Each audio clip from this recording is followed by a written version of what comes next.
Joe Mathieu, CBS Radio, WBZ anchorman. Joe, thank you so much for taking some time from your very busy schedule to jump in and talk to us about some of the issues of the day. Gee, where do we start? Cameron Gray, what do you think?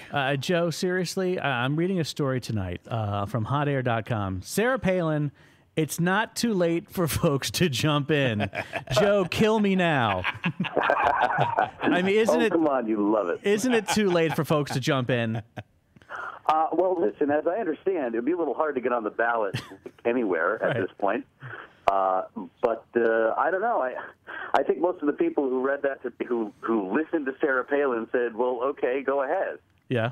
And I don't think she's planning to do that. But, you know, we're holding out hope for Donald Trump because you know, as I know, that would just be the absolute cherry on top in this wacky campaign season. So, Joe, you make a great point. When does it become, I mean, as if it's not already a circus, when does it become officially a circus with all this going on? I think it has already. Yeah. Yeah, you think we're there. I mean, you know, you're talking to a guy who lives in New England, so I'm already seeing the ads, you know, nonstop. Right. And it's not just for the presidential campaign, it's for the Senate race. It's Elizabeth Warren and Scott Brown. I mean, we're being bombarded like the election is tomorrow, and of course, well, it kind of is up here with the New Hampshire primary. But it does feel like circus season. When you hear, or see in this case, Mitt Romney using the term gangsta on late-night television, I think we're there. That's your official tipping point, Joe? Yo. I think now it is. Yo, exactly. Oh, that's so funny. All right, so you're up there in Boston. You're the anchor man on WBZ in Boston, and you're the thing that here on this audience for NRA News. You know, we hear a lot about the differences in freedoms between New Hampshire and Massachusetts. And in light of the death of the dear leader this week, I'm going to flip the map and say that North Korea is Massachusetts and South Korea is New Hampshire. Wow. Because it seems like with our audience especially, it seems like people think that the freedoms in the Bay State are nowhere near as what they are in the Granite State. I've heard this. There's a very funny story, actually, that's playing here locally today. They're going to put up warning signs. There's a proposal, at least, to put up warning signs on all New Hampshire interstates that are heading into Massachusetts, literally saying, warning, you're about to enter Massachusetts. Because there are so many different regulations when it comes to firearms and the helmet law and buying alcohol and, you know, everything that you're referring to here. Right. That suddenly change when you cross the border. So they're literally going to, apparently, it looks like it's going to be going through, they're going to start erecting warning signs when you come into Massachusetts. So that might tell you all you need to hear. But, hey, I lived in Maryland before, so, I mean, it's like almost not tell you. So you literally have jumped from the frying pan into the fire there. Sometimes feels like it. But, you know, I'll tell you, Boston never looks better. I haven't lived here in about 15 years. It's really cool to be back in this city. And I would remind a lot of people, and if you're not, you know, someone who is from here or has spent much time here, you might not realize that there is actually a very large, and in many cases unsung, blue-collar conservative community in New England and in Massachusetts, in the old mill towns especially. Right. And all you have to do is ask Scott Brown about that. I mean, a lot of Republicans and conservatives in Massachusetts have opted over the years not to show up because they don't think they're vote counts. But when they come together, you realize that there's something here. I mean, there are very successful conservative talk shows here, and there's still a working class element to this town and to a lot of areas that are frequently kind of drowned out by the academic superiors around here. But it's alive and well. It's an old immigrant community, and you'd be surprised. You might have a lot more friends here than you think. So, Joe, being where you are, coming from where you've come from, here inside the Beltway, where we're still languishing, Cameron and I. Joe, yeah, but you're on the Virginia side. You're okay. Send us a lifeline, please. Come get us. So how do the stories, like, you know, we have another battle royale shaping up with stuff happening here on Capitol Hill, Senate versus Congress, gridlock and budget impasses, and then we have stories like Fast and Furious. How do those stories, and it's always interests me, resonate outside the Beltway? Do they get traction? Do people even care, or do they say, oh, geez, no wonder we have no approval rating for Congress? How do people react to this stuff?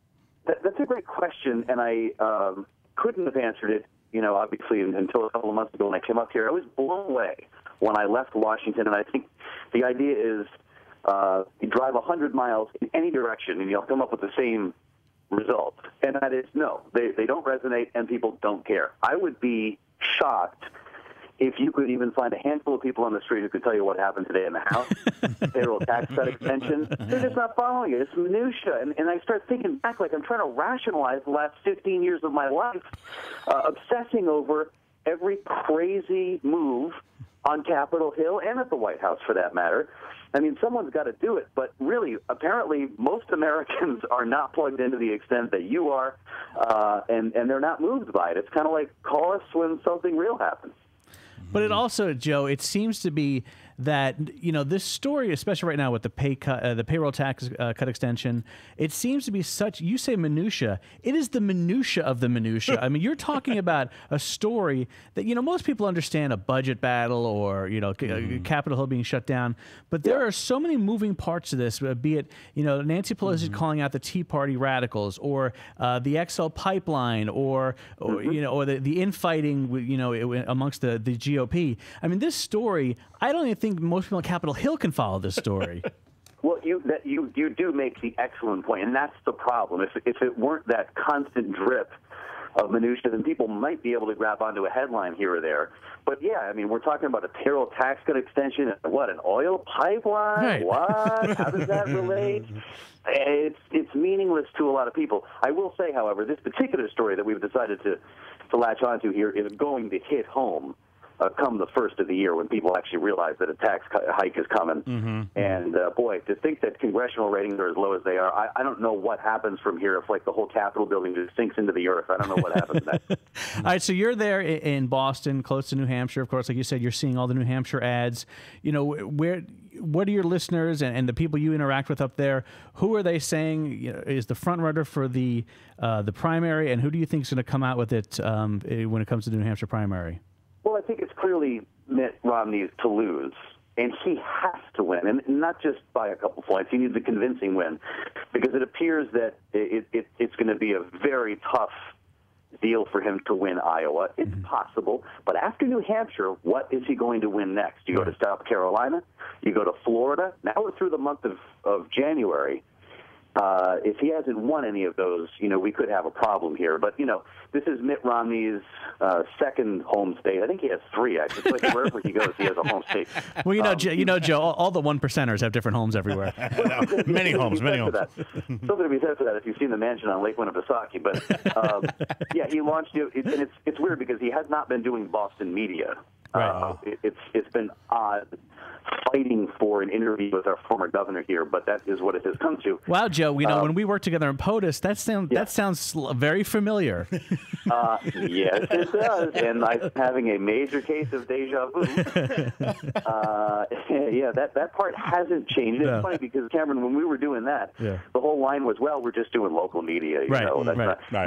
Now it's flipped. I've seen Mitt Romney do 4 interviews on Fox in 3 weeks. Now you are local media. Yeah, now I'm local and I can't get what. What are you going to do? But, you know, he's a known entity there. He has spent an enormous amount of time, second maybe to John Huntsman, but then again, he lives there, so I think he has spent some time.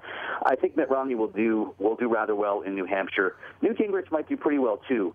Iowa is the one that is really kind of got my curiosity because, you know, everyone's talking about Ron Paul taking a win. Ron Paul will win Iowa, by the way. You can book it now. Ron Paul will win Iowa, I'm telling you. He will win Iowa, yes. Yes. See, this is what I keep hearing. Yes, So, it's done. So with that said, and we know that Mitt Romney is not likely to win South Carolina or Florida, he has to nail New Hampshire, right. And he's got to win it big, and no more silver medals like we had 4 years ago. This one has to be convincing in these early stages. All right, last question before we let you go, Joe Mathieu, CBS Radio WBZ, good friend of ours up there in Boston, Massachusetts.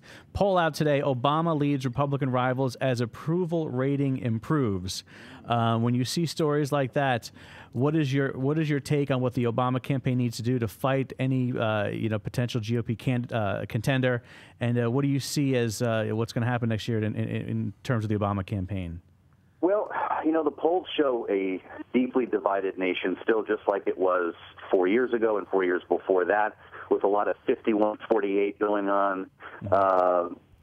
It's hard to tell where we're going to be. This is going to be a long year. I do think that President Obama would do pretty well if the election were held today, only because the Republicans have been beating each other up constantly, and there's just so much uncertainty over that field. Right. Once there's a Republican candidate, though, this White House is going to have to work for it. there are a lot of liberals who supported President Obama who feel let down. Now, does that mean they're going to go vote for Mitt Romney or Newt Gingrich or somebody else? No, I don't think so. But I think both parties could deal with a severe case of apathy in 2012 where people just are not showing up. Unless frustration is so great, there's a big, none of the above type of vote. But I don't know, and that's why I think it's exciting this time. I thought it was going to be a boring campaign cycle, Cameron. Nothing to top 2008. I mean, imagine the race of a lifetime. But here we go again. This is going to be great entertainment for political junkies. It's going to be fascinating. I'm just interested alone in, when we cover the conventions, the occupiers at the conventions. Because I remember when we were in Denver together, there was a couple of little demonstrations here and there, but the Occupy movements in these cities, I'm looking forward to those stories. That's going to be interesting. Well, God, just think of all the Jersey barriers in downtown Denver. I mean, you add a bunch of occupiers to it, it will be a disaster area. We're going to have to camp out inside these arenas. I am a little bit disappointed, though, before you let me go, Cameron, that you have not asked me about Vermin Supreme. Oh, yes. I'm sorry. Yes. Vermin Supreme, please. He's fully engaged. Yes. Well, tell our audience about Vermin Supreme real quick. Well, boy, he's hard to describe. Let me just say that he's a tertiary candidate, if you will. Yes. Some might call him a fringe candidate, but I wouldn't say that to his face. Yes. And he roams the streets of Manchester. He's a New Hampshire boy. Yes. And I forget exactly what the platform is, but it doesn't really matter when you're talking to a man with a boot on his head. That's right. And Cameron did do a wonderful interview with him. He had a slide whistle and a boot on his head. Yes. And the great punchline of this, Cameron, and I hate to get too inside here, but you would have loved to know that the avant-garde Boston Phoenix, the alternative publication here in Boston, actually held a debate with Vermin Supreme just a couple of weeks ago on the 2012 nominating contest. So he will be waiting for you in New Hampshire, along with many other kooky candidates. Well, Joe, we'll definitely be covering the different early primaries and caucuses, and I will be there in New Hampshire. Joe, I hope to see you there. I can't wait. I'm so psyched that you guys are coming up. We will see you there. Joe Mathieu, good buddy from CBS Radio, WBZ in Boston. Thanks, my man. We'll see you soon. My pleasure, guys. Merry Christmas. Merry Christmas. Thank you, Joe.